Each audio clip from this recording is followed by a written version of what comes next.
Loud. All right. What's up, party rental people? Welcome to this roundtable discussion about net profit. We all know that there's a lot of money to be made in this industry, but how do we keep more of it? How do we keep the expenses low?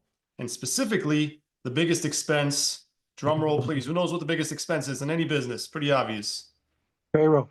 Payroll. Yep, exactly. Payroll. How do we keep payroll down so that we keep more of all that money that we make? So this is not a webinar. This is a live roundtable discussion. So I'm hoping to learn just as much from you guys as you guys are to learn from me. So with that, I'll go ahead and open the floor. You guys should be able to unmute yourselves if you're joining on Zoom, or sorry, if you're watching on Facebook or wherever else. And we're live right now. Go ahead and you're welcome to join the Zoom link and jump in on the discussion. So feel free to ask questions or jump in and offer suggestions. So I'll kick things off here. Who here feels that they do a pretty good job of keeping their payroll down? Now we don't got to mention any numbers. I know, just in case the IRS is listening in here. But who here feels that they do a pretty good job of bringing home a net percent payroll? Unmute yourself, jump in, put it in the chat.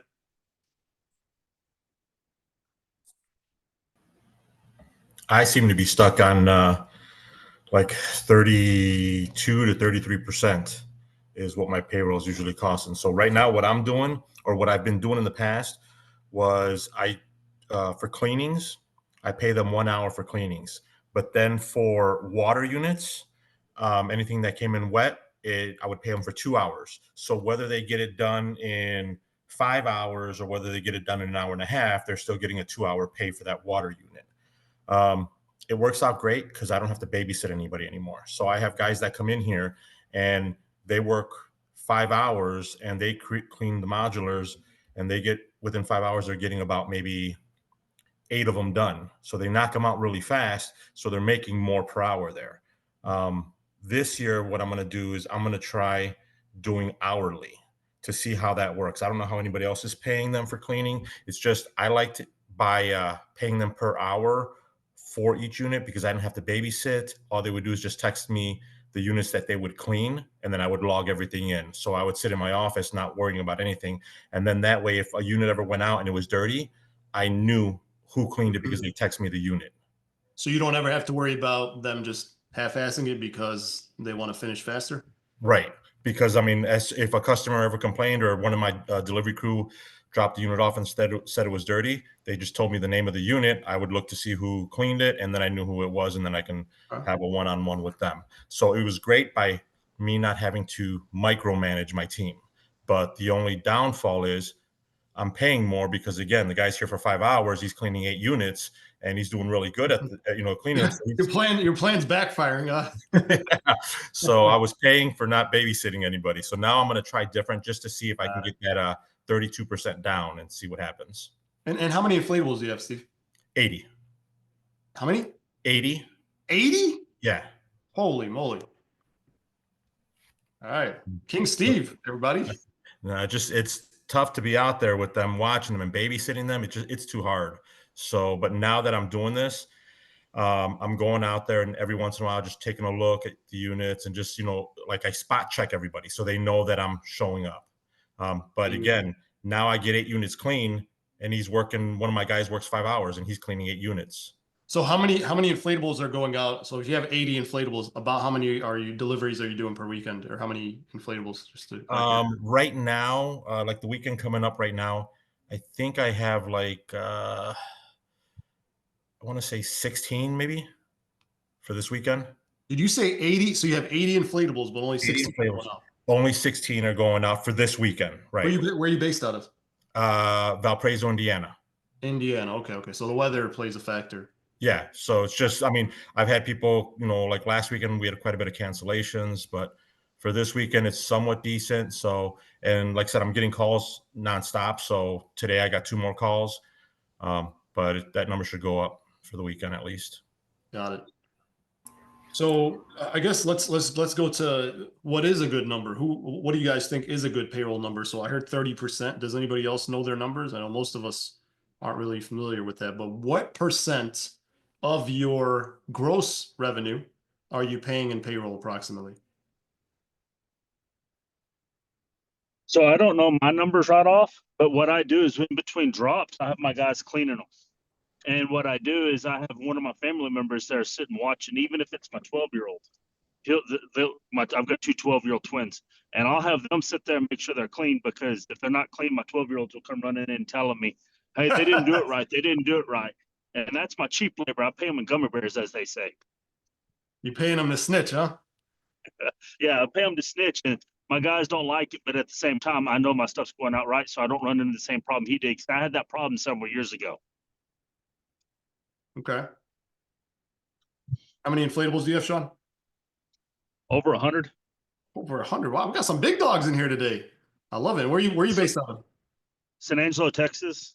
Texas. Though what's Okay. beating me out here is my advertising. You said your advertising costs are pretty high? No, that's what's beating me out here. I'm old school. I'm paper and pen, not computer. Oh, I And see. so I've been on the phone with Brandon and them trying to get that knocked out. Okay. All right. Welcome, man. That's great. Join the dark side. Get a website. Oh, I've had a website. It's trying to get everything going on that back end. Yeah, the automation. It's scary. I get it. You know, a lot of people are like, hey, I don't want to automate everything because what if people double book? What if you have full control when you're doing paper and pen, but it's hard to scale and sometimes you just got to let go. Congrats, man. Hope it's a good year for you. All right, so let's talk about so we did a little talk before. Let's just a quick disclaimer. This is not financial advice or legal advice, but we had 3 legal CPAs come on here, and every single one of them said that in the United States, no matter how you try to cut it, you really should be paying your guys hourly W-2. Should be employees. So I just want to put that disclaimer now. I know if it's your business, run it how you want, but long term, as somebody who has been audited by the Department of Labor, you definitely, it is good to just do things right now. I know we got different opinions and all that, but if you're for us, we pay our guys hourly W-2, we pay taxes, and now in Illinois, we also have to give them 40 hours of PTO per year as well. So there's laws, but at the same time, when somebody's coming to me from Chipotle or McDonald's, they don't come here and feel like, oh, well, I don't have any rights here or I don't get any benefits. So they feel like, hey, this is a legit business. And that's something I learned. We used to pay people, cash or quick pay or whatever. But we learned that the more that we treat our business like a corporation, the more that our team is starting to treat our business like a real business versus before we were treating it like a side hustle, like we're just starting out. And it just feels like you're always just starting out, right? Jeff Ring, the other day we did an interview, he said that is if you keep saying I'm just starting out, you're always going to be just starting out. But even for some of you guys that have been here for a while, I'm not one to give advice next to the people with 80 and 100 inflatables. But for us, I did learn that for my peace of mind, paying them hourly, where they clock in, they clock out, and yes, they milk the clock, and yes, I know about it, and yes, we let it go because at the end of the day, we do have a pretty decent profit rate in this industry. I find that when you start to micromanage and breathe down their necks and nickel and dime every little thing, the culture really suffers. So we found that just letting things go, letting them have fun, not always, cracking the whip like hurry up, that ended up paying off in the long run. We have more people that want to work for us than we need. We don't have the problem that most people have where they don't have enough workers. We have too many. And we literally have a waiting list to work for us. And I think a big part of it is the culture that we built. So that's my 2 cents there. We're sitting, what's our payroll percentage, Bill? We're at about 20-25% is what we're able to keep it on. So Is that that's mostly part-time work? That's on as needed, right? So they're not guaranteed hours. We basically give them every Monday. We text them, hey, here's what's available, and whoever replies first gets that shift. Or we usually start with the best performers first. So yes, it is part-time work. We're not guaranteeing them any certain amount of hours. So PTO is required for even part-time work, sounds like. It's my understanding is it's 40 hours per year, like 8 full days for somebody who's working full time. So what we do is we use ADP and it gives them like for every hour they work, it gives them like, I don't know, 5 minutes of PTO time or something. No, I like got that. That's Okay, Yeah. Accrual is the word. It's accrued overtime. Yeah. Yep. gotcha. Tariq, I have a question. If you're texting them on Mondays, let's say it was a rainy weekend, you only have 10 units. If you text a group of, let's say, 5 people and all 5 say, yes, I want to do it, are you picking the person that? I think so. My wife actually does this part. She actually will text the best performers, the guys that show up early, the guys that are getting 5-star reviews from customers, because we encourage our guys to get their names mentioned in their reviews, the guys that are doing well, that are finishing on time. And that's what I do in every interview. I tell people, hey, if you want hours, like I had a guy just the other day, he came in and interviewed. He's like, well, I work at 5 guys right now, and they're giving me 20 hours. Can you guarantee me 20 hours? I'm like, I guarantee you 20 hours if you show up early, if you do good work, if you get 5-star reviews, if you're one of those top guys, you're the first one that will text. Then if you're not available, then we move on. So the way that I believe she does it is she'll ask them and give them like an hour. If they don't reply, then she'll go to the next person. All right. Something like that. Yep. So then what's your secret? If you're saying you're doing 20 to 25%, I'm at like 30%. What are you doing that's keeping your number that low? I don't know. I don't have any inflatables, so I couldn't tell you, but we like, so what we do is we use inflatable office routing. Do you guys use that? No. Well, I'll show you like what we did this weekend. So like here, I'll share my screen. This weekend, this is our first busy-ish weekend. We're near Chicago, so we're like you are. Our weather is. Yeah, I was actually at your warehouse. Yeah. Now here's my question, Steve. What is your radius you cover? Tariq, I would like that number. What radius do you cover? Hold on. Can you guys see my screen? What's up, Aaron? Can you guys Yeah. see my screen real quick? I'm not sure if I'm sharing the right screen. Yes, Yeah. we can. Yes, we Okay. can. Calendar. Hold on. So this is like my Saturday. So this was Saturday. We send out 2 trucks. This is what we use for inflatable office. So I scheduled 4 guys from 8:30 a.m. to 2 p.m. And the way they're supposed to leave the warehouse at 9:30, so I give them an hour to load up. So from 8:30 to 9:30, they load up, they leave at 9:30. It plans out the distance, should be 15 minutes of driving to this one. They should be at this one for 30 minutes. Then at the 15 minutes of driving, then at this one for 30 minutes. This one's a longer one, 45 minutes based on everything. So they should be done at 2. They usually finish sooner than they're supposed to. And that surprises me. Like they actually they just come, they're done and they leave. This is, I mean, I don't have a secret, to be honest. My route, I'm not worried about too much of my route. The guys are, I can track them. So I have, tracking systems. So I can track where they're at and how fast they're moving. But I mean, I have other work. I mean, they're cleaning, they're in my warehouse. They're cleaning the warehouse. They're cleaning tarps. They're cleaning box trucks. They're cleaning trailers. They're, we have so much stuff going on that they're doing that. I mean, that's part of, eating in my wages. Yeah. Well, so I'll talk about that here a bit, but the reason I showed this is because this is how long I expect it to take at max. That's why this is where this helps me, that they should be done no later than 2. And this is really stretching it. So this helps me. If they're much longer than that, Inflatable Office does notify me. And when we do the payroll, it says like, hey, this guy went over his hours. And if it's constantly happening, then we know it's an issue.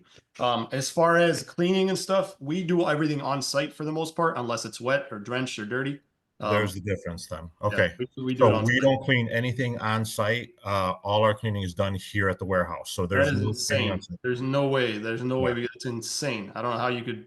That's probably what's eating into your profits. That's crazy. Yeah. So we don't do any cleaning. on Now, site. is there a reason you do that? Is there? Well, I mean, I just never felt that I wanted my customers seeing us cleaning a dirty unit. You open it up, you got a Cheeto bag in there. You got, a ton of grass and sand and balloons from an old party, or someone put string onto the window or something because they had balloons wrapped on it. So I've had some where I've opened up and people had duct tape on the bounce house because they're putting up, banners and pictures on it. So I don't want to show up to my customer, open that up and them see that. So I like dropping off a unit that's completely sanitized and clean. So my guys can drop off a unit from the time they arrive to when they're finished between 7 and 12 minutes. That's the time it takes them to get everything dropped off because there's no cleaning. There's nothing need to be done on it. So I can actually get quite a bit of units out and turn them pretty quick. See, Well, go ahead, Aaron. Pickup. And instead of having that Cheeto bag, your pickup crew spending an extra 5 minutes on site to do that. You can walk in with a Milwaukee backpack vacuum and a blower, blow everything to one spot and vacuum it out in 5 minutes. And instead of you having to clean that unit at your warehouse, that customer rented that unit that is their garbage, their expense of electricity, and you cut down not having to put it back up to give that time of not having to clean it at the warehouse for them other warehouse jobs. Yeah, but I I have love some that. customers. I never thought about the electricity. That's good. Yeah, I have some customers that, I mean, if I'm going in and picking it up, let's say 9:30, 10 o'clock at night, I'm not turning on the shop vac while the neighbors are out there and turning it on. And then sometimes when I show up, you know, the bounce house is already deflated. So now it's 10 o'clock. My guys are picking up at 10 o'clock at night and we're turning on a blower, making this thing, and I'm putting shop vacs and blowers on in the middle of the night. So I just, you know, I get it on the ones that, you know, because we do some that are overnights and we do some that are earlier pickups. You know, I can see that. We've never done it that way. I mean, and then we do, so I can have a crew inside, you know, cleaning indoors at the same time. So we just have a crew going, you know, nonstop, always cleaning. But the beauty of having a crew is every time I get a last minute call, I have a team here. You got it. So in the book, I got shameless you. plug. In the book, I call it the ultimate cleaning system. All right. So what we do is, like Aaron said, at pickup, we do a spot clean, and then we tag them green, yellow, or blue. My man, you got to find what page that's on. My man. So that's what we do. And again, it's a logistics thing. But like Zoel said, my brother and I, we used to argue about this. I used to say the same thing you said, Steve. I used to say, I do not want to clean in front of customers. And he would be like, oh, it's fine. And it just made me feel so uncomfortable. That's just who I am. But then we started getting 5-star reviews mentioning, wow, they got in there and they cleaned it right in front of me. I'm like, oh, wow, they really like seeing this. So I think, like a lot of things in business, sometimes you just have to get out of your own way and just try it, because efficiency, man, like Adam Keller said this in one of his videos, and I never thought it. He said, we're not in the business of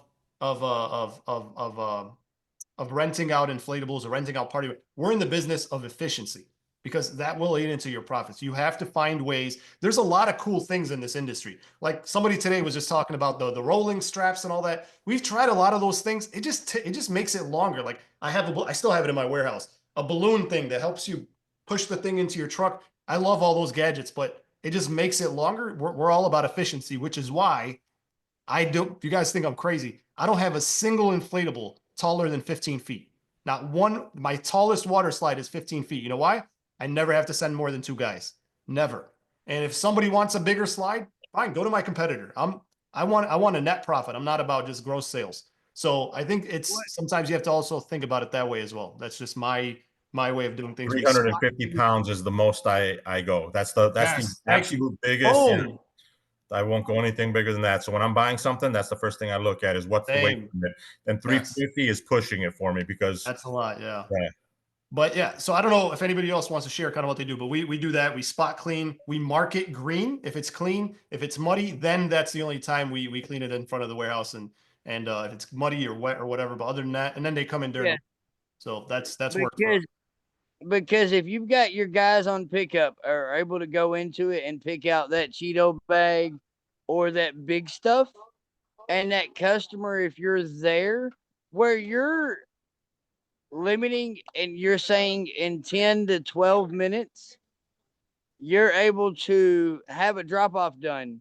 Well, if you add 5 minutes to that drop off, you take having to blow that unit up at the warehouse of an hour's worth of work that you're paying for the service of their time. Your crew that is on the clock, that is managed by the time clock, and you're challenging them to do something in 15 minutes. Well, you've got it down to a science.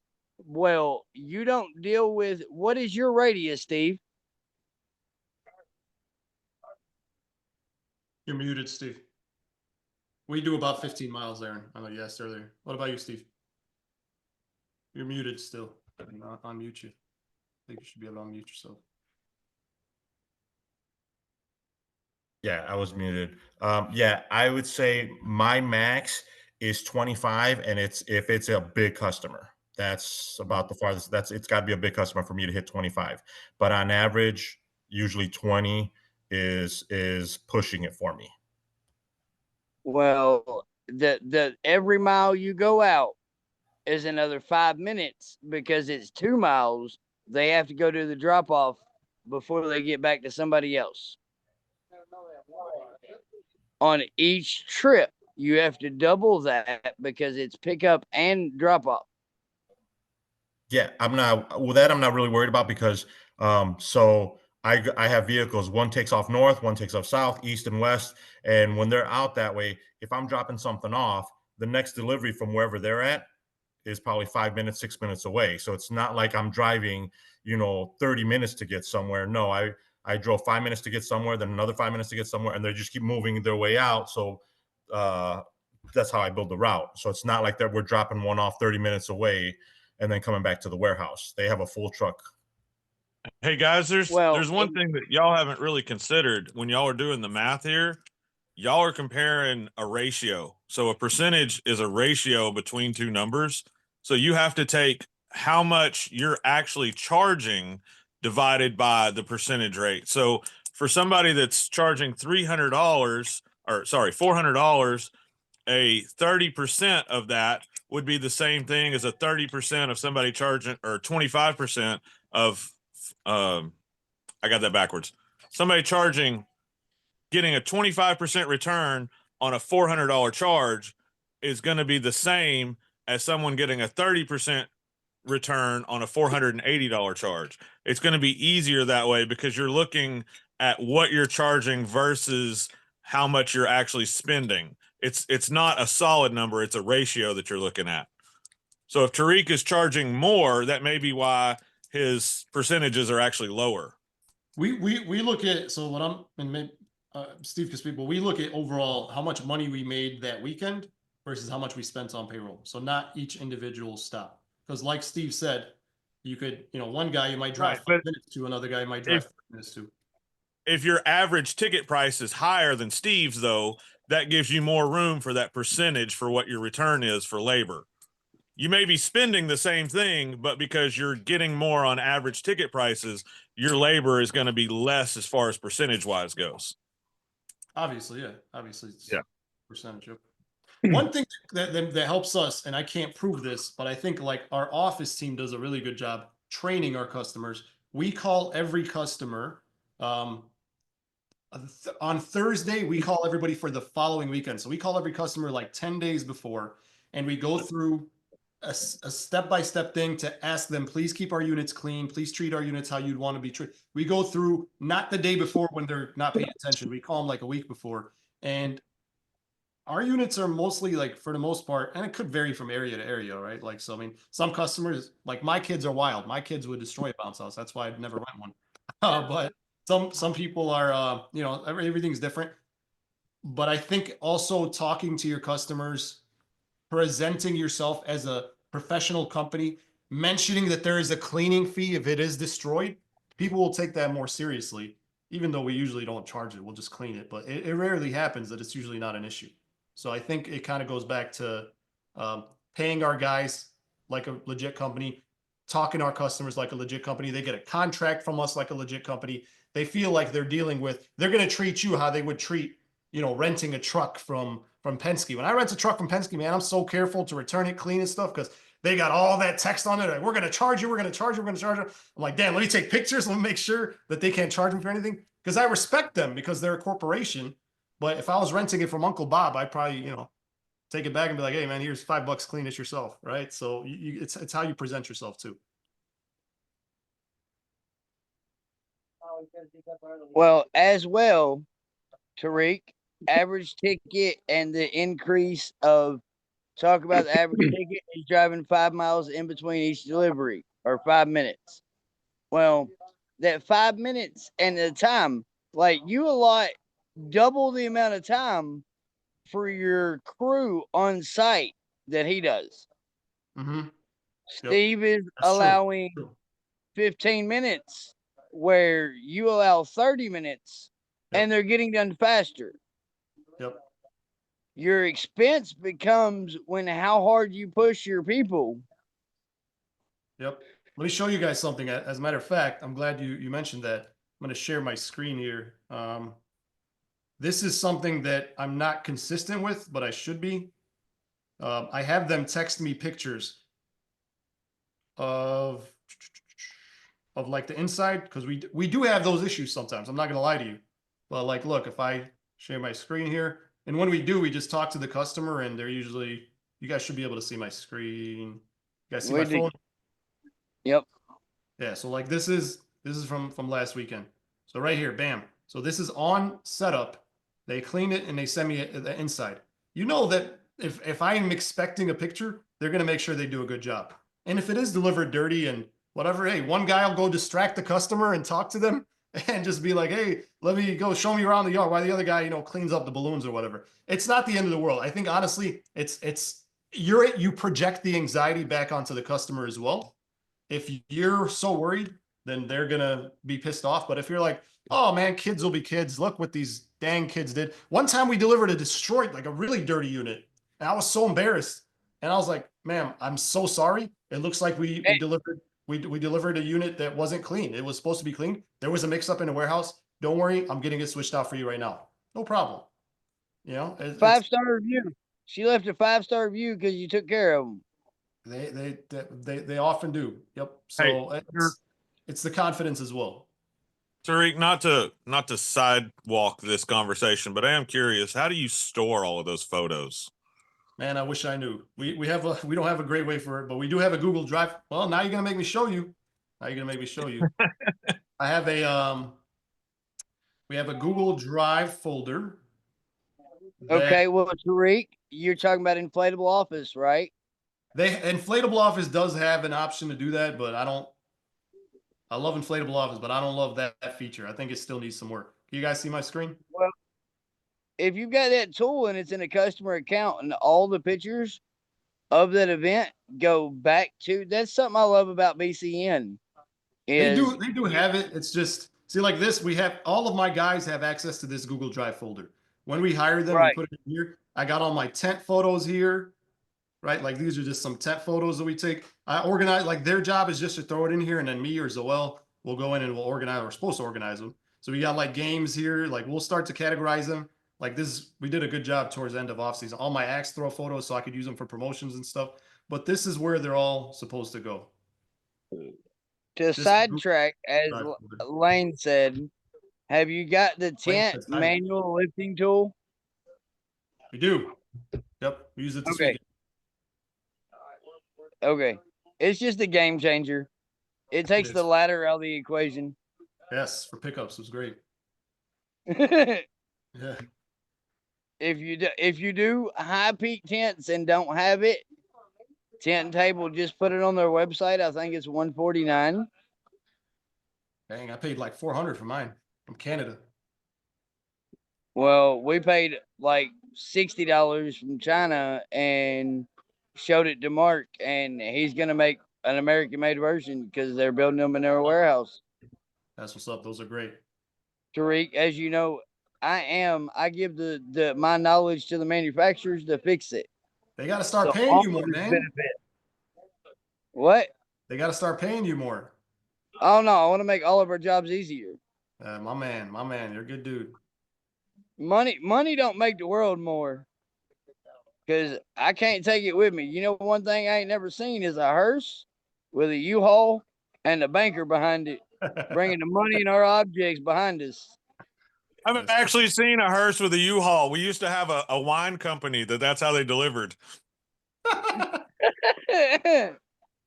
That's funny. A hearse with a U-Haul behind it, right?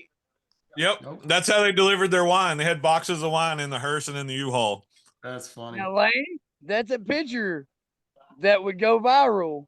Man, it was great, but that's when I was a kid. Like, we didn't even have like Nokia phones then, like I'm old. You be in the print shop, AI technology, even if we bought a U-Haul and put a hitch on it, that would go viral in our industry.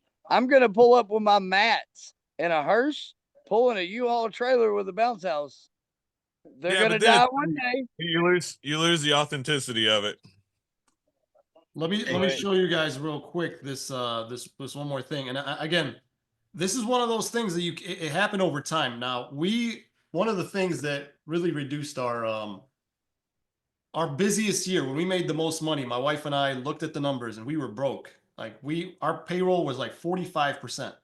And that's when we decided to stop doing all the big stuff. We stopped doing big festivals, big tents. So I think that's a big part of it is you have to do it week by week. You have to look at these numbers.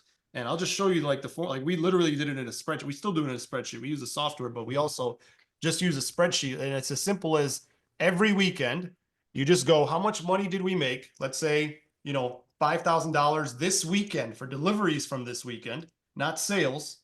And then you say, how much did we spend on payroll? Like how much did you pay for that week? Let's say $1,200. And you have your percentage, which is this divided by this. And you look at it every week and you'll start to notice every time I do a tent job or a big job, I make less. Every time this guy is working, we take home less. You have to, this is the first step. You have to know your numbers every single week. You have to put it in there. So like you could do like something like this, like week of, 425 to, to May 2. Like that's that week. Revenue. So like completed events revenue. Hope I'm sharing my screen, right? Yes. All right. So this is the first step. You got to do this and you do it in a spreadsheet, just like this. And then the next week, you just add a new column. And then the next, May 3 to May 10. And you put in those numbers and every week you look at it and you start to notice trends. This is why I say like you can't keep doing all your own deliveries and all your own marketing and all your own SEO because who's going to do this stuff? This is the stuff that you really want to focus on. And then once you know that, you'll identify trends. And I will say when we now have our guys log in, we have the inflatable office workers where they log in and out all through here, all through inflatable office. And we could see it's really not about tracking. Like we use Life 360 to track, but we don't really micromanage. We instill trust in our guys. And it's honestly, once you hire one good guy, it's contagious. But you can see like let's see, like this weekend here, you could see when they clocked in, when they clocked out. And like this guy, see, like this went over the shift. Like this guy, he worked from 9 a.m. to 2 p.m. was a shift. And if I hover or here, he worked from 9 to 1:30. So like it's red because he left too early, I guess. I don't know. I don't do this too much, but it shows me like where he clocked in. There's a Google Maps thing where if he like clocked in at home or whatever. And that's it. I mean, them clocking in and out through an app, not on paper, not texting me. They feel like this is a legit business. And my wife will deduct. We have cameras at the warehouse. Like sometimes they will milk the clock. They'll grab lunch and they won't clock out and they'll sit around for 2 hours. She'll text them. Or she'll just deduct it. She'll watch their time and, she'll do that. So within reason, we let them, but I do think it's the tools that you're using, the systems. Once you do all that, they feel like, hey, I work at a legit business and I'm going to treat it as such versus them just expecting to be paid in full for nothing. How many bounce off or how many times have you had to go back to the warehouse? Let's say, you say you walked into or did delivery and the unit was just destroyed. How many times a week or a month, let's say, have you had your team have to come back? Because like give you an example. Rarely. I can only remember one time that it's happened, to be honest. Well, Monday, one of the guys came in and, told me, he says, hey, this unit smells like salsa bad. And I was like, it can't smell that bad. I walked out there and I literally got, within 4 feet of it and I can smell it before putting my nose up against it. Wow. So they cleaned it. We really cleaned it really well. It still had the smell on there. So I had to take like a car sanitizer and spray it in there to see if I can get a cherry smell on it. And it still stunk like it, that I had to leave it out and for like 3 hours and it still smelled like that. And I'm thinking, if this would have went out without me cleaning it, that would have been an automatic. Hey, but guess what? Who did that to the bounce house? Who did that? That was you? the customer. Was that your company? It was the last customer. So Yeah. guess what? Honestly, like if this happened to me, I would apologize to the customer. I'd be like, I'm so sorry, ma'am. The last customer really didn't take care of this, and we were supposed to give you a different unit. Like I apologize. But guess who they're gonna be mad at? They're gonna be like, again, it's how you project it. You'll be like, dang, some people really like, what the heck were they doing in that bounce house? Yeah. Right. It's all about how you present yourself. But let me ask you this. Is this happening to you often? Like, were you having these issues? Most of our No, units come back semi-clean, to be honest. Like, I think no. if a lot of your units are coming back dirty, then I think it's like, just, you have to talk to your customers. You have to send some kind No. of training, some kind of We'll get, I mean, of course, you're going to get all the grass in there and everything because people cut their grass is grass fine. and everything. But for something like that, no, it's just like I said. Again, I've always felt like, you know what? Let me get it in and stop a problem, because I noticed, like, one time you were talking and it happened to me. Once you were saying it, I thought, okay, perfect. This isn't just me. This is him too, because there's always a fire drill. The blower's not working, or hey, the unit used to take a 1 horsepower. Now it's the 1 horsepower isn't holding it anymore. We need a 1.5, or the extension. Something happened with the extension. It's not, it was always a fire drill, or someone forgot something, or there's not enough stakes, or someone forgot a tarp. And so there's issues like that you're running, throughout the weekend. And I just thought, if I add that to it, I'm just adding to it. Like, my job in my head is let me figure out how I can solve problems to make less work for me. So that's what I'm trying to do. And I just think to myself, if I do that, how many times would I have to be out there figuring this out, calling another team? Where are you at? Are you ahead of schedule? I need you to come back to the warehouse, pick something up, and go to this location now and drop it off because you're ahead of. And I'm thinking that's going to create more of an issue, as opposed to, like I said, if all my units in there are completely clean and ready to go. Because I don't know, I'm nervous of trying that out. I may try it out on a couple. Maybe I'll try it out on like just modulars, because they're a lot easier to clean. Just to see how tag in the it unit, works. But Steve, the tag in the unit, when you leave pickup, your crew, if it is ready to go and don't have to be cleaned, instead of cleaning every unit, you could lose percentage if you didn't clean every unit that went out. If it could be cleaned in 5 minutes on setup or takedown, and you're saving an hour. Milwaukee's got a backpack vacuum and a backpack vacuum and a blower will clean a unit in 5 minutes. I have cordless everything. That's not the problem. I have cordless everything. I don't want to be at the customer's house. You know It's what just, the problem again, is, Steve? The problem is that you're trying to be perfect. This is your baby, and you don't want to let go. That's the problem. yeah. And that's what we all go through. It's your business. You want it. Yeah. You want every customer to have a perfect experience. But let me tell you, man, in a business, I know you're allowed to make mistakes in business. You have to, what do they call it? Percent error. Lane, you know this stuff. Yeah.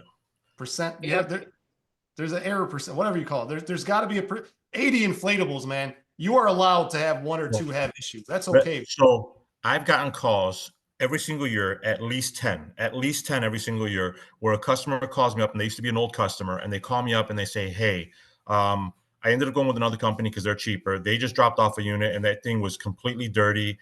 I canceled with them. Is it possible for you to come in and drop something? I'll pay a little extra now, even though your prices were a little bit higher. So I've had at least 10 a year where customers have gone somewhere else because their prices were cheaper. And then when it's arrived, it's been dirty and they're clean. And the customer's like, I don't want this, because they're used to having a unit dropped off and it's picture perfect. It's so completely clean. Their child's going to go in there. They don't have to worry about it. I mean, with COVID, I mean, they stop and look at it and say, wait, this went out yesterday. And if the kid had COVID, I mean, now it's going to be inside the unit and they're just going to be wiping it now. It doesn't have to sit for a long time. My customers don't worry about it, because when it shows up, it's completely, I mean, all my units look green, or brand new, because the material looks clean. So I've never had that problem. But again, at least 10 a year, I get a customer last minute calls telling me, hey, and because I have cleaning crew here, I can easily tell them, hey, jump in the vehicle, take a unit, because how many events do you do per year? So it averages. I mean, it just 500. No, way more. Way more. Okay, way more than 500. Yeah, no, I'm just. He's doing 2 a day. He's 10 doing 2 a day. At 700, he's doing 2 a day. 10 out of 5 or 6 or 700 is not a lot, man. Like, I mean, No. hold on. Let's just say those were your 10, which they shouldn't be. I don't have this happen to me 10 times. It might happen maybe once, twice a year, like that'll actually happen because we have a process. But let's just say it happens 10 times out of, you do the math, man. That's a small percentage that you are allowed. And I mean, Livonia just sorry, I think I'm saying your name right. She agrees with you, or he. I apologize. Lavania. Lavania Party Rentals. Okay, that's a business name. They agree with you. They're saying in the chat here that they agree with you. Listen, it's your business. That's a cool part about owning a business. If that's what you want your business to be about, then go for it. I think you should definitely charge more though, like it way is more than the rest of us. It is a small. 10 is a small number, but the thing is because I have 10, the first thing I think of to myself is, so how many do I have that stay with me because the units do come clean? So it's not that 10, it's just that 10 gives me a sign. It's like when throughout a year, if 10 people ask you for a certain obstacle course that you don't have, how many customers actually would have liked that obstacle that didn't ask you that? So that's where I was looking at it. So because of that, I think I've stuck with it. I'm trying to do other things that'll help my number. But it just, for some reason I can't. Steve, your failure rate is not necessarily your churn rate, because just because you failed somewhere, you delivered a product that wasn't satisfactory, doesn't necessarily mean that they're not going to come back. And that's the number that you've really got to watch, is your churn rate. I mean, obviously one leads to the other one. You're right. You want to provide 100% satisfaction. That's not always the case. You're not always capable of doing that. But what does matter is your churn rate. Like, how many people that got poor service will not come back? And that could also be, a factor of people that were content, but they've moved. All that plays into your churn rate. It's how much am I actually losing? And for that, you want to shoot for about 5 to 7%.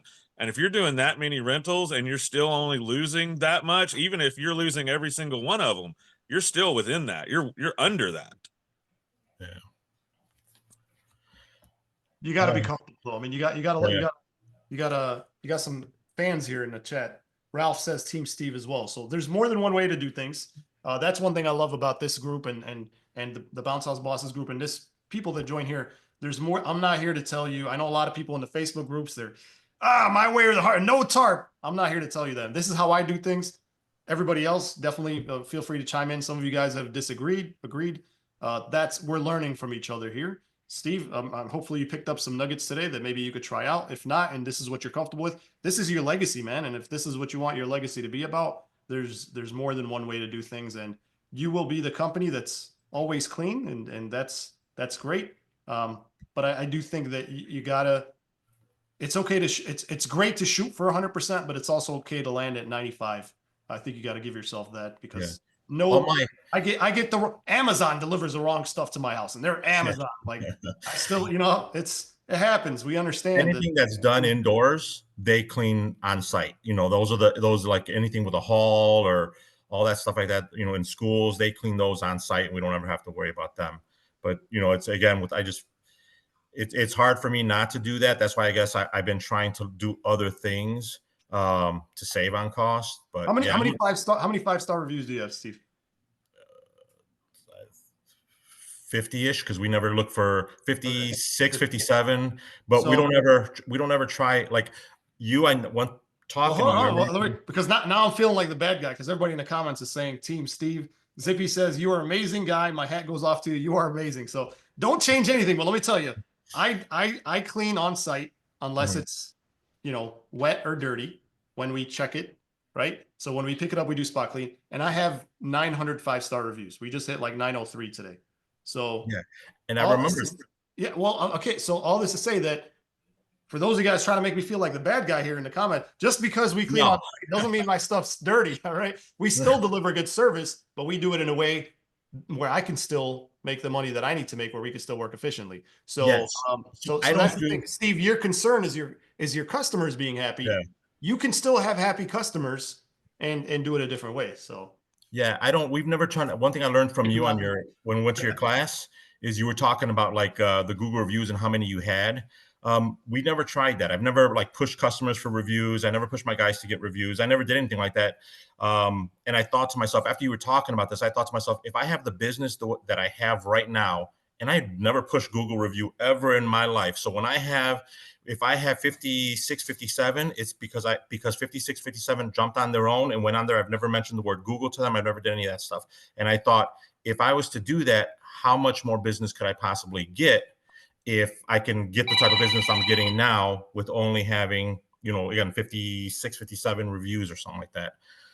But Well, yeah, this year I'm trying. I'd love to help you get those reviews, man. If you've got all these customers, we can help you send a mass text message, a mass email. You deserved it. You earned it. So you probably run me out of business if you were in my market and you had this kind of service. So you just if people love you as much as you say you do, all you got to do is ask.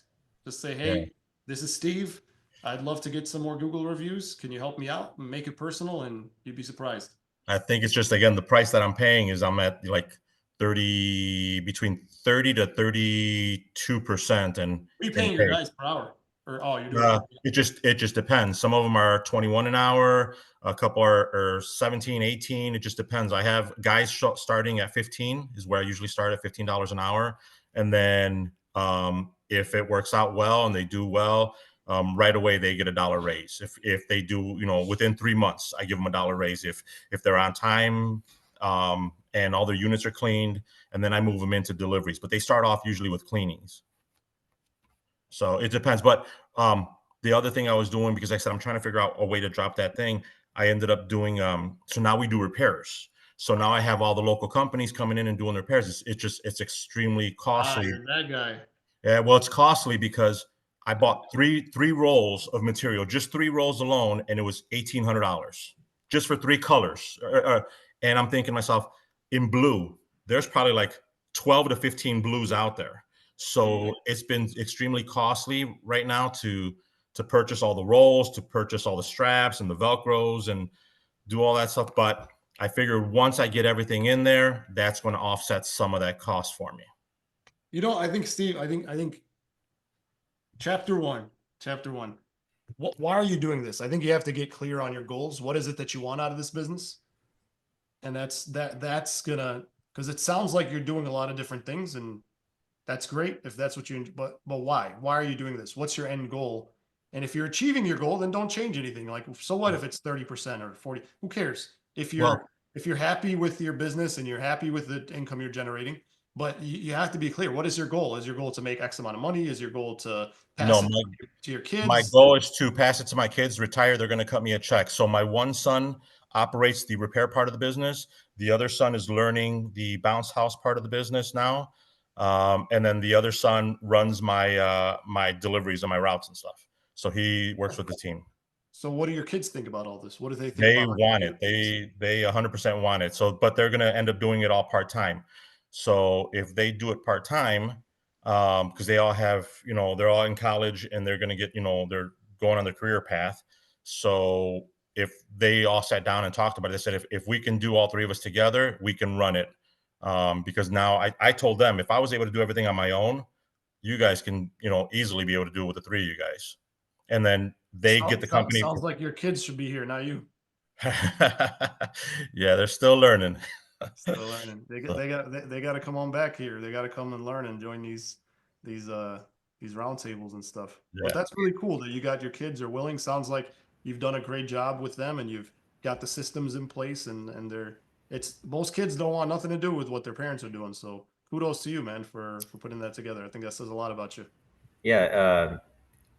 I told my daughter, I don't know, a few months ago, I'm like, just think one day all this can be yours. And she looked at, I don't want it.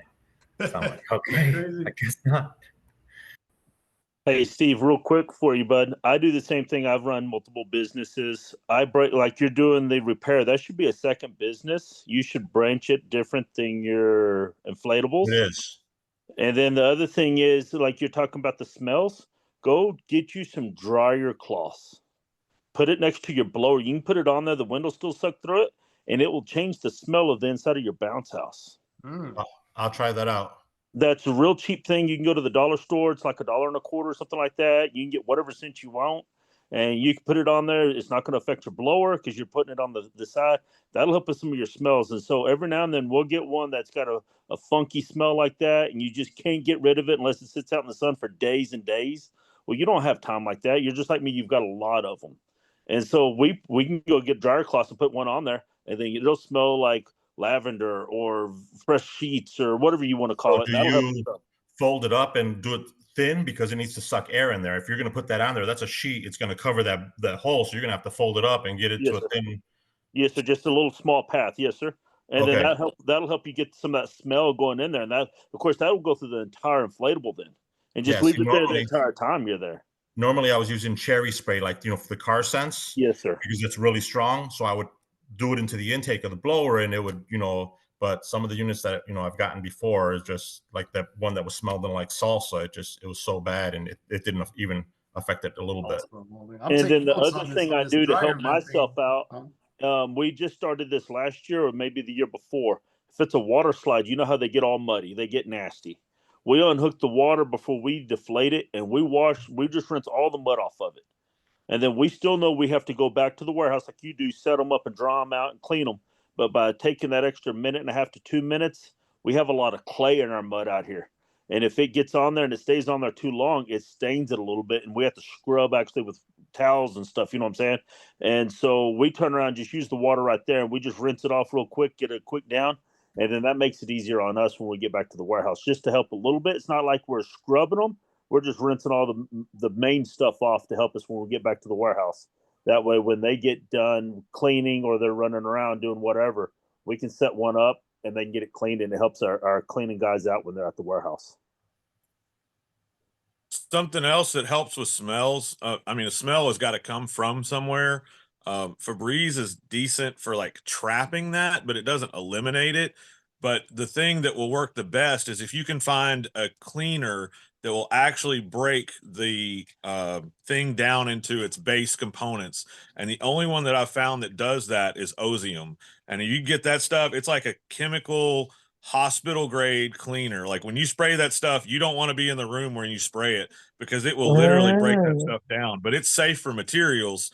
I've used it in cars. I've used it in a lot of stuff. When I worked at AutoZone, that's what the guys came in and would clean all the weed smells out with, so the cops wouldn't smell That's it when what they pull them over. that's what the rental car places use. Yeah, that stuff is amazing. So just spray a little bit of that in there. It'll get rid of mold. It'll get rid of whatever. Like when I worked there, we had a guy that peed in the air vents, and we could not get rid of that smell. And after using that stuff, that was the only thing that helped get rid of that. So check that stuff out. It's awesome stuff, but you do not want to breathe it when you do it. So don't do it don't spray it in there before you have a rental. It's like spray it in there and let the fan run for a little bit. Yeah, I've had deer we pick up units and deer have urinated on our equipment. It is bad. It is really bad. Yeah, you got to break those proteins down or that stuff just stays, man. Ozium, is this what you're talking about? I don't know if you could see it. Yeah, that's it. Okay. Yeah. Steve is implementing great. right away. He's like, I'm taking this seriously, my man. Yeah, man, it works great. And like I said, I only knew about it because we sold this stuff and I had guys come in all the time asking for that stuff. So I finally asked one guy, I was like, man, why do y'all buy so much of this? He said, the cops can't smell when we've been smoking. And I'm like, oh, okay. Yeah, I'm going to give it a try. Yeah, I agree. It's worth a shot. That dryer vent, the dryer sheets. I'm gonna try that. Thank you, Sean. We used to spray Febreze in the vents of the blower, but that doesn't last long. So that's a good idea. Like you said, maybe fold it up so it doesn't block the whole thing. Hey, I got a question for you, Tariq. I was actually having this conversation with another guy earlier today. We were talking about percentages in the business, and I kind of broke down like I've got rules of thumb, but like in your book, you talk about they're okay, but you really need the data. And I prefer that. But I don't know, like a lot of service industries, their labor gets up to like 50%, and for this to be so low, that's pretty awesome. I mean, that's down there with like manufacturing. That's kind of where you see a lot of that kind of percentages. But the other question is like, what are their percentages for stuff like your insurance, your advertising, your software? Like how much do you and some of these other guys, like how much do y'all put into advertising, and how much do you put aside for taxes and that kind of stuff? Because like I just hired my first employee, and man, taxes are the thing that I'm the most worried about. So I was like, let's figure out where to go from there, because all my other stuff I've always done it myself, and this one I'm like, hey, I can't do it all myself. I got to get some help. So I'm wanting to know like where everybody is. How you gonna ask such a good question like that 2 minutes before we're supposed to wrap up? Jeez. Well, I don't know. I don't have. I could tell you about my numbers for advertising and insurance and things like that, and the warehouse, but I don't know what the benchmark is. I think benchmarking is the first thing. You know, do what you got to. There's some things that are out of your control. Like you can't really control how much you pay for insurance and all that. There's some things you can control, other things you can't. I think you just got to do it first, see where you're at, and then talk to some other people. But if you're going to say, oh, well, this is what I'm supposed to pay for insurance. Okay. How are you going to find an insurance company that's going to cover you if you can't do it? You know what I'm saying? So Yeah, I was just kind of wondering like where that falls. And I know you're going to be in tax, not tax brackets, but you're going to be in brackets with like your insurance. Like they told me as long as you're under a certain amount, it'll be this certain number. And I know everybody's is going to be different. I was just kind of curious about where the numbers fell, like what can I look for? Like, especially advertising, like how much would you recommend percentage wise to pump into advertising? And I know you could say, oh, 100%, okay, that'd be great. But in reality, you got to pay taxes, you got to pay labor, so like, what do you shoot for? honestly, for me, again, maybe I'm not the best at this, and maybe some others could chime in, but I just, for advertising specifically, I look at the ROI. If I'm getting a high ROI, then I just keep dumping more money because I'm getting so much return. Like we were just talking, Ricardo, we were talking our Facebook ads for our clients that we're doing is this year, specifically this year, we hired some new talent, and Ricardo's part of that. We are absolutely crushing it. So if you're not running Facebook ads this year, we're getting an average return, from all the clients that we manage at EventHawk of 10 times what they're spending. 11. The average from Google ads is 3 times, which is also high. I mean, it seems like, I know economy's kind of down or whatever, but this industry is doing pretty well. For us anyways, we're having a great year. I hope you guys are too, but our Google ads, we shoot for 5. Facebook ads, we're shooting for 10, but we've never had the average be 10. Like that's never happened. So Well, it's about to be 11 times. it's about to be 11. Yeah. So there you go. We look at these numbers every single day. So you guys don't know. You guys think EventHawk, we just take your money and put it in Tariq's pockets. Every day we meet and we look at, one of the things that Ricardo and the rest of the team report on is how much money are we making back for our clients. And Facebook ads, it's almost 11 times on average across all clients. That's insane. So I don't think I'm giving you the answer you want, Lane, but for me, if I'm making $11 back for every $1 I'll put in, I'm not going to stop until you tell me that it's backfiring. Because we have such a short season. That's how I do it. But I know that the rule in business is 10%. I don't know if anybody, but you're supposed to put 10% into marketing, but that's crazy. I think I wouldn't, I'm not nowhere near that. I know that much. I need Ricardo to give me a call then. I mean, off my numbers, I was estimating about 8%. So that doesn't seem that crazy to me. I think I'm kind of like you, Tariq. Also, I keep seeing my ROI on my Google ads just go crazy, and so I can't help not to pay. Nice. Yeah, I promise that if I were to stop paying, I would just fall off the planet. I would disappear. So my Google ads are the lifeline of my company specifically. Yeah. There you go. And if you start doing Facebook ads, the retargeting, it's crazy because it basically hits everybody who didn't book with you. We exclude the people who booked and we hit the people who didn't book, and you just keep hitting them over and over, and it works. It's phenomenal. If I got the bookings that you got, Tariq, I wouldn't be able to keep up. Like, I made $5,000 my first. Don't give me that. I made $5,000 my first year. I don't think anybody did that bad. So you guys, literally a whole year, and that's all I made. So you guys, no, I'm just saying I could probably invest so much in marketing that I couldn't keep up because I'm not that big. Well, I think we just started running your ads, right, Lane? Yeah. I've been hearing about you. I'm like, finally. I know he's the most indecisive guy, and he comes to every round table and won't make a move. I think Francisco said, "Oh, I sold Lane." I'm like, I think everybody sold Lane. Zoel, you sold them. Everybody sold Lane at one point. Like, who's getting the commission? I'm not indecisive. I'm too decisive, and that's the problem. Like, I've been looking for a very specific answer. And he finally gave it to me. So I was like, all right, let's do this. In the book Traction, I used to have it, it's up here somewhere. How the book starts. I love that book. It says the entrepreneur is falling off of a cliff and he's hanging on to a vine, and he looks up and he says, God, if you're there, like, save me. And God looks down and says, okay, I'll save you. All you have to do is let go. This is an entrepreneur who's hanging on. And when God says to the entrepreneur, let go, the entrepreneur looks up and says, is there anybody else up there?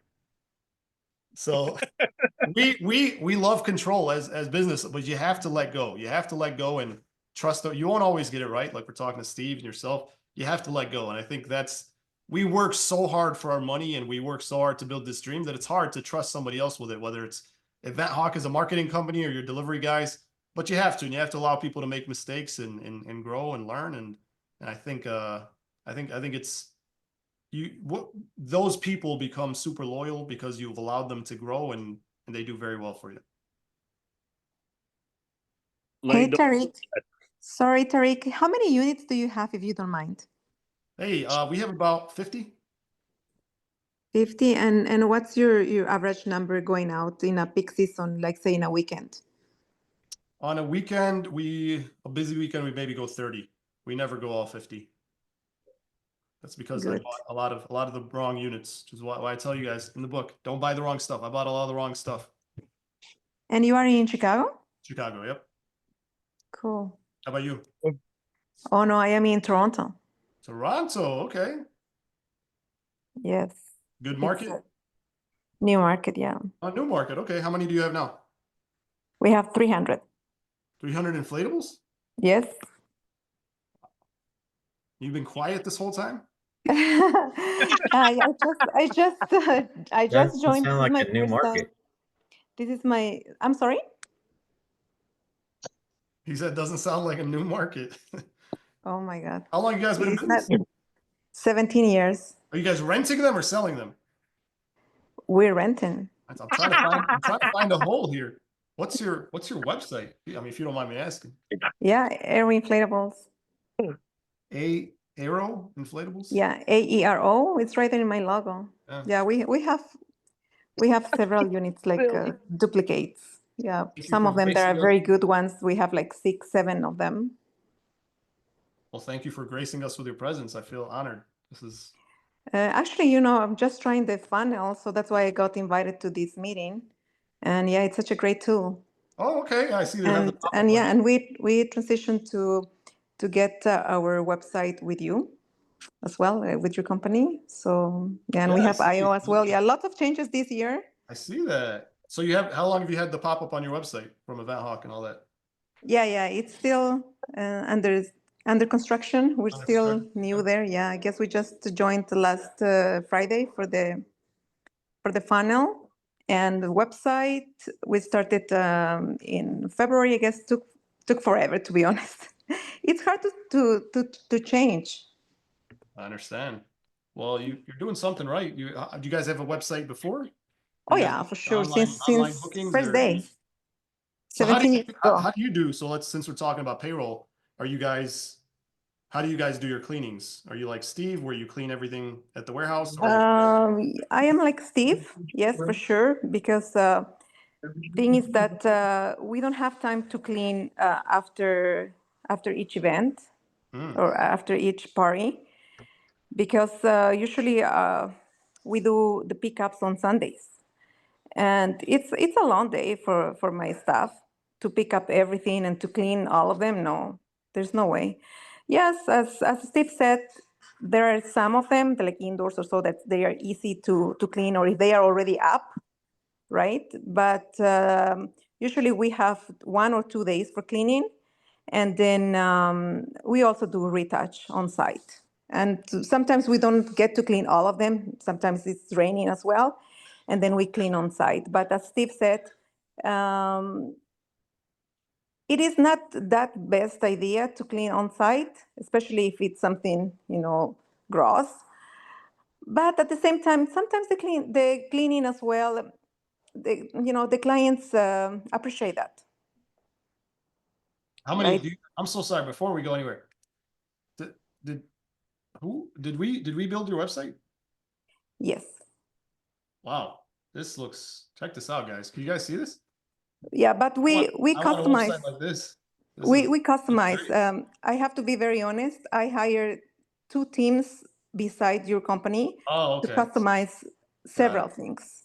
Like I have Oh. like a web designer. I have We do this like this girl. This looks cool. We cannot We're see the looking screen. your desktop. Oh shit! I'm so sorry. I'm loving I'm just over here drooling over your sites. It's really nice. Like, yeah, you got- we hire 2 other teams to put together. But yeah, definitely we are loving it. Who did this for you? This girl. Was this us? That girl, no. Dang it! I want this girl. It's pretty cool. That girl cool. is my girl. That's your daughter? No. Oh, okay. No. We have this girl for a That's long cool. time. Yeah. That's cool. I love Yeah. it. All right, No, sorry. but honestly, Okay, I so have how to give many you do you have going out on a weekend, like a busy weekend? busy weekend. I don't know, 120. 120 inflatables. Yeah, we have lots of events, big, huge events. We have houses as well. It's busy. Wow. But it's short too, right? It's May Yeah. to September. Do you know your payroll percentage rate? It's very similar to what you said. Part-time, and 20, 25%. We are a family of 5. We all work. So it's me, my husband. I have big kids. They all work, and then we have part-time staff as well. Sounds amazing. Well, I'm sure if you guys, anybody have questions? It's not Steve. I mean, How many 30% that sounds, if I'm doing 20, 25 with, on-site cleaning and you're doing 25, 30 with, that sounds like in range. It doesn't sound like you guys are, to Lane's question, what's the right number? I mean, it seems like a reasonable number, 25, 30%. Yeah, I mean, it's not too bad again, but it's just, I mean, me being in the office, my job is there's a couple things. One is safety, new ideas, on training for the staff, and then what can make the job easier for the guys, and then again, payroll. Those are all the things that I tackle. So I just figured, let me see what you guys are doing, see what I'm going to try it this year, and so far it's worked out well because I started calculating. Remember how I said I was paying per hour. So one of the guys came by, worked 5 hours, cleaned 8 units, and then I averaged it. If I would have paid him 8 hours compared to now the 5 hours, I look to see what I save now. And then I multiply that by every single person I have. So it looks like it may work. Again, it puts me more in the field. I don't ever I don't work in the warehouse much, and I don't go on the field at all. It's very rare when I do.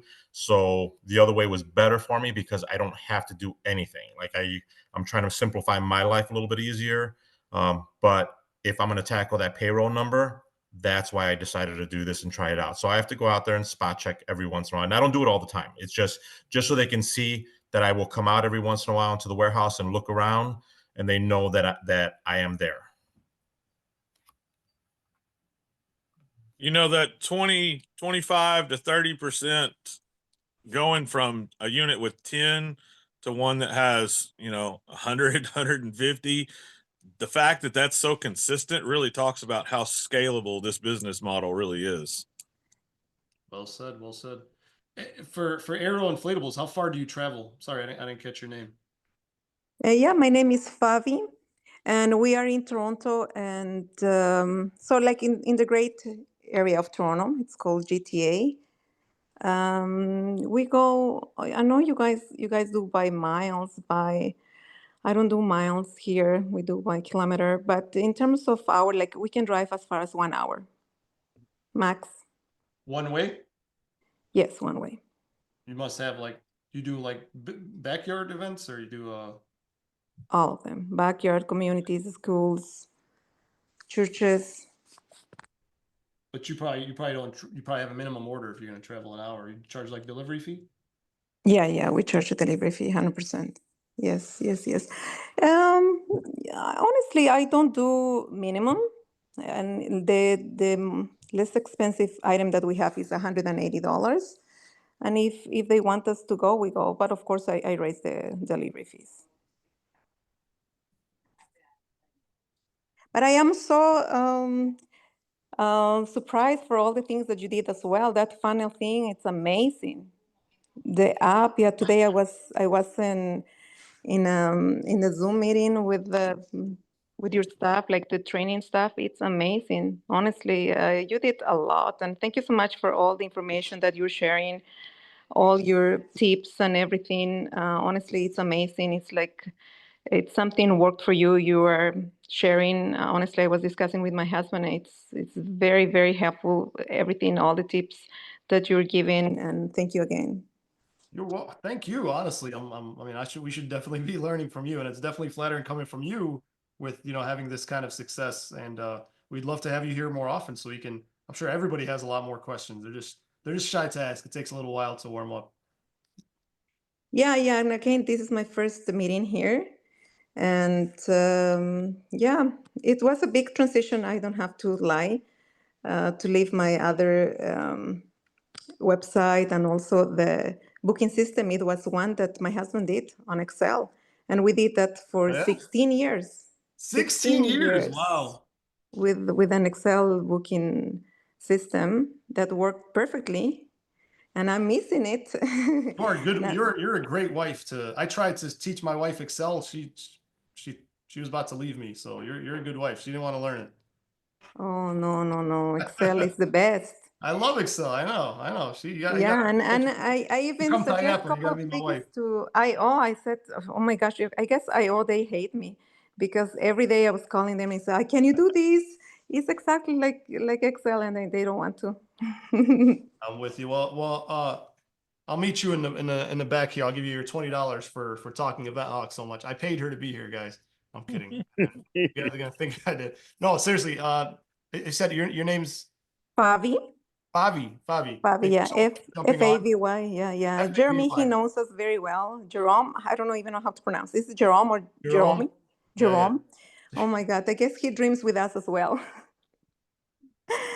We had several meetings for the transition of our website and so on. But yeah, he knows us very well, as well as Lionel. Yeah, a couple of people there.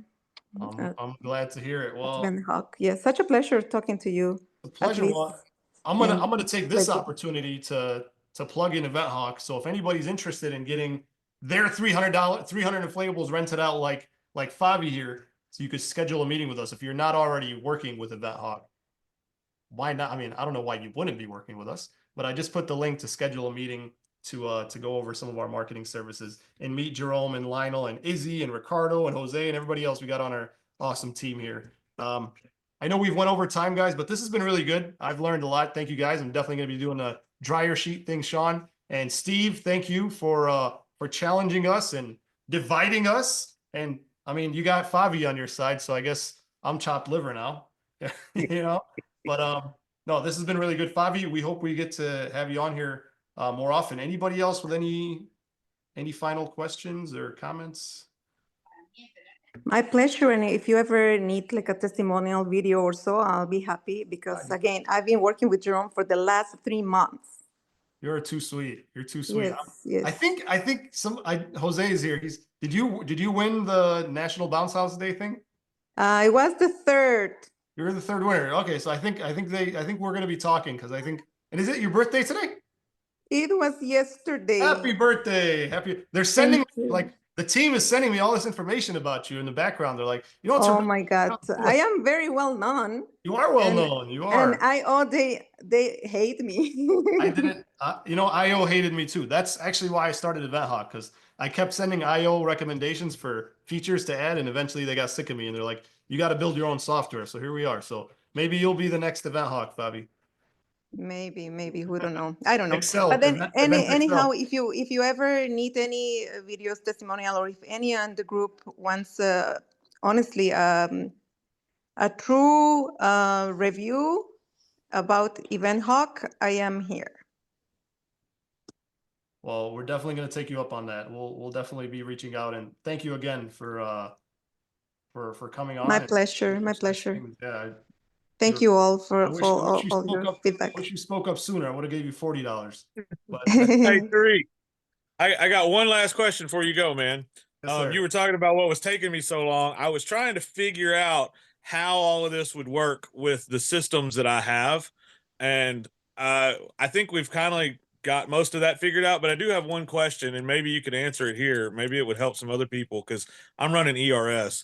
One of the things that I've got a big concern about is the phone. Like, I know you guys have the phone stuff, they're getting all that set up for me, whatnot. How does that integrate into the software where you can have multiple people answer that? How do you handle your phone system? Because I know your teams are kind of really spread out all over the place, and they do a really good job with that. Is that all part of that Event Hawk, or are you using something else for that? So in Event Hawk, you can forward the phone number to multiple people. Okay. So when the phone rings, like 5 people's phones ring, and whoever's answers it first answers it. That's how we do it. That. Awesome, because that's kind of what we need. That's great. Yeah, Yeah. man, you got to do a better job at telling people how good your stuff is, because I was trying to figure out how it was going to work with our stuff, and for a long time I didn't realize that it would. You know, I kept looking at it going, "Oh, this isn't. I don't know that this will match." And actually, once I got it all kind of laid out, it was like, "Oh, yeah, that's what I've been looking for." So, yeah, work on that. Do your own advertising. Well, I'll definitely we'll get a. I'm not gonna get a testimonial from you. I'm gonna hire you to start selling all the difficult people who whenever somebody doesn't whenever somebody's difficult, and then I'm just gonna be like, hey, talk to Lane. He'll explain whatever I didn't know how to explain. No, man, I'm you do kidding. good. It's just you got a lot of like IO connections and stuff, and not all of us can have that luxury right now. Some of us are kind of locked into stuff. You know what I mean? I understand. Well, hey, you could talk to ERS for me. They don't really like to play with us, so we're more than I happy. don't think they like their customers much right now. Oh, geez. Yeah, we, I use the example with ERS, like, what do you call it? The extension or not the extension cord. What is it called? The thing that where you plug in a bunch of things. You know what I'm talking about? Like power strip. Power, yeah, that thing. With IO, the reason we work so well with IO is because they have all these different open areas where you can plug in Event Hawk, Google, Instagram. With ERS, they block them all. They duct tape them all and say, you can't use these. You can Yeah. only use ours. So that's the problem. We'd love to work with ERS and BCN and everybody, but IO is the only one that has an open API, and they're like, hey, we work with everybody. So it just makes it harder to work with Well, them. They don't get as many features. They just sold again, and it sounds like the new company has gone through and tried to fix some stuff, and in the long run that some of it's not getting fixed, it's actually getting cut out. So we're kind of waiting to see how things shake out in the long run and see where that ends up. But yeah, that's what's going on. ERS And they're not owned by Full Steam anymore? I think Full Steam sold them to another company just like a month or so ago. What? Or they got bought out, or Full Steam bought another company, something like that. Yeah, because I know that. they've been telling me they got new management and they're trying to get stuff fixed, and they've jacked bills and stuff up. But I've seen people complaining about plugins that they had in their website, like custom stuff that they'd put in there that they're now blocking. So it was like, yeah, that's not what I originally signed up for. So I'm waiting to see if it's just a snafu on the well, we're getting everything switched over kind of thing because they got a new payment platform and all that, or if it's a case of, they're just trying to isolate things. But right now, where I'm at, I'm kind of stuck. So we'll just have to ride the whirlwind and see what happens. Here's what I wish somebody told me way back when I started. It matters who the people are behind the company. What is the vision of the company? Honestly, like, it sounds silly. Like, who cares? You have a good service. If I like iPhone, I like iPhone. I don't care who's behind iPhone. Maybe with huge things like that, but when you're dealing with, such sensitive things like your business, and there's so much writing on it, and it's not Apple, it's not Amazon. Like, we all use Amazon, all use Apple, Android. Like, we're really stuck with those, or your cable company, or your water bill. There's some things where you don't really have much choice. But with the small business thing, I think it matters who's behind it. And Tim Beck, the owner of Inflatable Office, that guy it's annoying. I say this to his face. It's annoying, almost annoying how much he sticks to his values. Like I'll ask him for a simple thing. Like we have a thing with them where we if we have our own inflatable office version, if you sign up for inflatable office through us, you get like we do your support and all that. I'm like, Tim, how can we help these people if we don't have their passwords? We need a way. He's like, Tariq, I cannot give you access to their accounts. I'm like, bro, they signed up through us. They want, like, can you have them check a box that say we give permission to EventHawk to log in? He's like, no, they have to give you copy and paste their username and password. It's so annoying, but that's how much he's for the people. He's for his people like till death. He doesn't care. Like he will not. I've offered him. I'm like, hey, can EventHawk have exclusivity and inflatable off? He's like, Tariq, I love you, and there's nobody else. But you know, we don't do that. We want to keep it open. So I wish that I've made a lot of mistakes working with people who don't necessarily share my values. I think ERS is a great company, but at the end of the day, just like any company, they sold. Who knows? Maybe I'll sell EventHawk one day. I don't think so. It's my baby. I don't know how you could sell your baby, but I would rather pass it to my kids or my team or something like that. But who knows what the future holds? I mean, I'm not here to say that ERS is bad people because they sold their company. But what I will say is Tim is a developer. The people behind Inflatable Office are nerds. They're literally nerds. Like they love the code. They love to build this stuff. The people behind ERS are a credit card processing company. So it makes sense for their business, kind of like we're talking about with Steve, like for their bottom line, you have to use their credit card processing system and you can't accept cash and you have to have a minimum deposit. That's the only way they're going to make money. So if you don't know that about them, then, you're going to go in thinking that they're only out for you, but you got to understand this is how they're going to make a living. So Yeah. I think that's why I really enjoy working with Inflatable Office. It's not just because they play nice with us. Their values align with our values. And I think everybody has to kind of find that with everybody you work with.